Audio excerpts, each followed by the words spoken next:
أعوذ بالله من الشيطان الرجيم. بسم الله الرحمن الرحيم. ولا تؤتوا السفهاء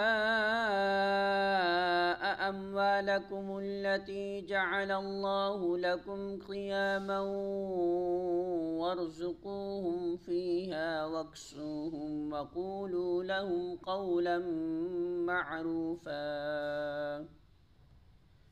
سورۃ النساء آیت نمبر 5۔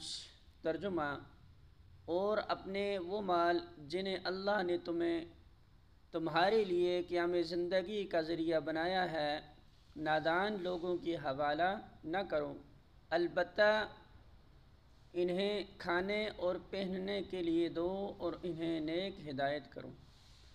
سورہ نساء حاشیہ نمبر 8۔ یہ آیت وسیع معنی کی حامل ہے۔ اس میں امت کو یہ جامع ہدایت فرمائی گئی ہے کہ مال جو ذریعہ قیام زندگی ہے بہرحال ایسے نادان لوگوں کے اختیار و تصرف میں نہ رہنے چاہیے جو اسے غلط طریقے سے استعمال کر کے نظام تمدن و معیشت اور بالآخر نظام اخلاق کو خراب کر دیں۔ حقوق ملکیت جو کسی شخص کو اپنے املاک پر حاصل ہیں اس قدر غیر محدود نہیں ہے کہ وہ اگر ان حقوق کو صحیح طور پر استعمال کرنے کا اہل نہ ہو اور ان کے استعمال سے اجتماعی فساد برپا کر دے تب بھی اس کے وہ حقوق سلب نہ کیے جا سکیں۔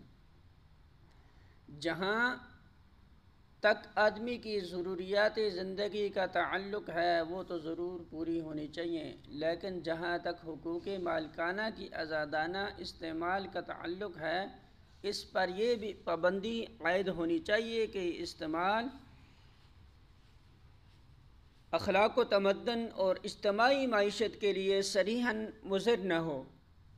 اس ہدایت کے مطابق چھوٹے پیمانے پر ہر صاحب مال کو اس امر کا لحاظ رکھنا چاہیے کہ وہ اپنا مال جس کے حوالہ کر رہا ہے وہ اس کے استعمال کی صلاحیت رکھتا ہے یا نہیں، اور بڑے پیمانہ پر حکومت اسلامی کو اس امر کا انتظام کرنا چاہیے کہ جو لوگ اپنے اموال پر خود مالکانہ تصرف کے اہل نہ ہوں یا جو لوگ اپنی دولت کو بری طریقے سے استعمال کر رہے ہوں ان کی املاک کو وہ اپنے انتظام میں لے لیں اور ان کی ضروریات زندگی کا بندوبست کر دیں۔